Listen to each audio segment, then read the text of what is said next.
Star Wars 7x7 episode 1835. Well, San Diego Comic-Con, that's yesterday's news. It turns out that the lineup for Lucasfilm for D23 has been announced, and it's kind of old news also.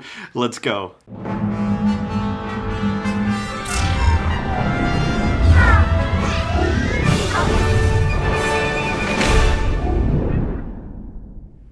Hey Rebel Rouser, I'm Alan Voivod and this is Star Wars 7x7.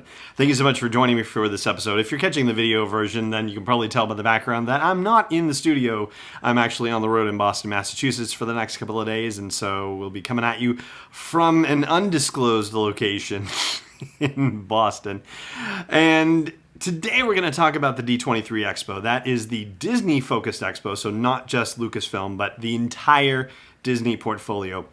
That big expo happens once every 2 years, and it's happening again next month in Anaheim at the Anaheim Convention Center, the same location where the Star Wars Celebration Anaheim Convention will happen in 2020. I happened to be rather lucky back in 2017, the last time the D23 Expo was held, and got to attend that. And it was very cool. I mean, they had the big Galaxy's Edge model there, and they had a couple of things from The Last Jedi, including a First Order troop transport, something that you would see inside Supreme Leader Snoke's giant ship, the Supremacy. But you know, beyond that, I think there was a Star Wars panel there or something, but it's a whole Disney-focused event, so Star Wars is just one piece of the puzzle. And similarly, it seems like that's going to be the case for D23 in 2019.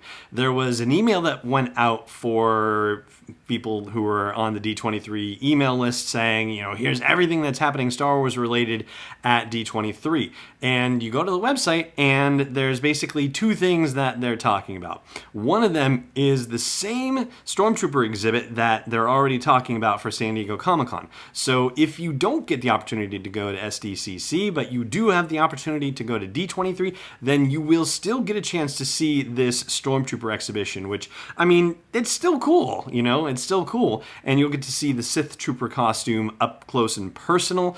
And yeah, you know, that is cool, but it's the same thing from SDCC as far as the description says.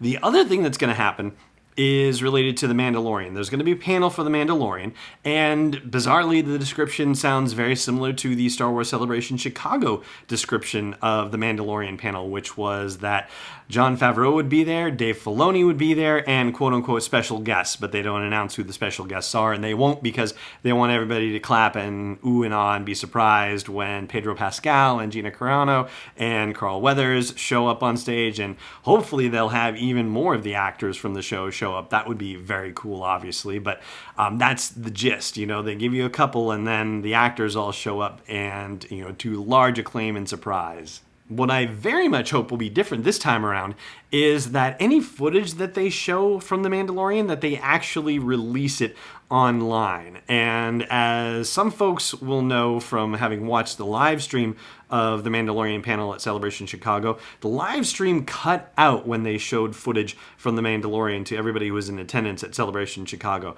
I'm not sure why they make that decision. I mean, you know, I'm sure there's a very logical reason for it. I'm sure this is very well thought out. I mean, we're talking about a multi-billion-dollar corporation that thinks very hard and very long about these things. So I'm sure there is a very specific rationale and a strong business case for them to do it, but for the life of me, I can't see it. I don't know.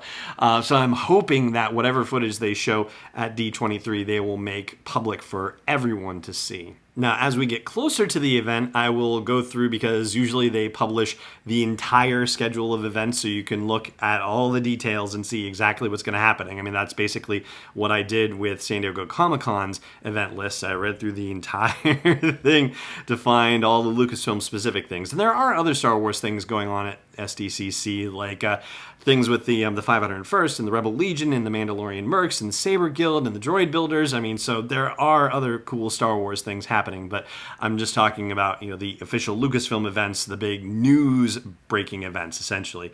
And as we get closer to D23, I will do that scan and we'll stay up to date together on what other potential news breaking things might be happening at D23. But for now, at least, you know, this is what they're saying is officially going to happen, which of course means that a few other things are not being talked about, and we will talk about those after the break, so stay tuned.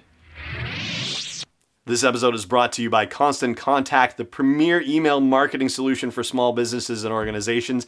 I've used their service since 2003, and over the past decade and a half, I've watched them evolve, make the product simpler, more powerful, easy to use, and do everything that they can to help train people to use the product more effectively and for it to work with other forms of marketing like social media, for example. So check out sw7x7.com/email to learn more about Constant Contact and start a free trial. Once again, that is sw7x7.com/email for a free trial. Welcome back. So, surprise, surprise, nobody's saying anything about the Rise of Skywalker. I mean, the Sith Trooper is from the Rise of Skywalker, so there's something, right? But that's it. There's not going to be a panel. There's no behind-the-scenes thing like we were hoping for SDCC. At least they haven't announced it. And I think they would have announced it by now if there was going to be something. I mean, they might not have said, we're going to have a panel and you'll get to see behind-the-scenes footage. No, what they would have said is, we're going to have a panel. Like, and just left it at that and said, you know, maybe Kathleen Kennedy and J.J. Abrams are going to be there. And that's it. And surprise guests, you know, and you see who shows up, basically. But no, they're not doing anything. So once again, I think we're going to be stuck on the outside going, come on. And that, of course, means that the next time that we are bound to see some major new footage, reveals, images, information from The Rise of Skywalker is going to be toward the end of August with Entertainment Weekly's double issue that comes out.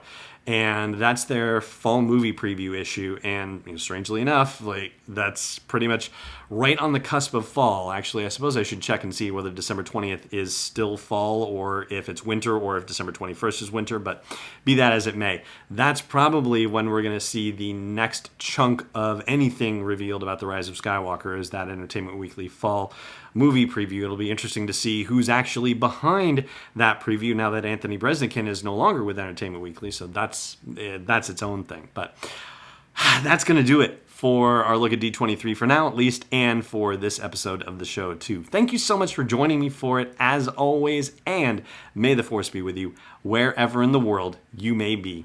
This podcast is not endorsed or sponsored yet by Lucasfilm Limited, Disney, or 20th Century Fox. It is intended for entertainment and information purposes only. Star Wars, the Star Wars logo, all names and pictures of Star Wars characters, vehicles, and any other related Star Wars items are registered trademarks and/or copyrights of Lucasfilm Limited or their respective trademark and copyright holders. May the Force be with them. All original content is copyright 2019 by Star Wars 7x7. We hope you love it.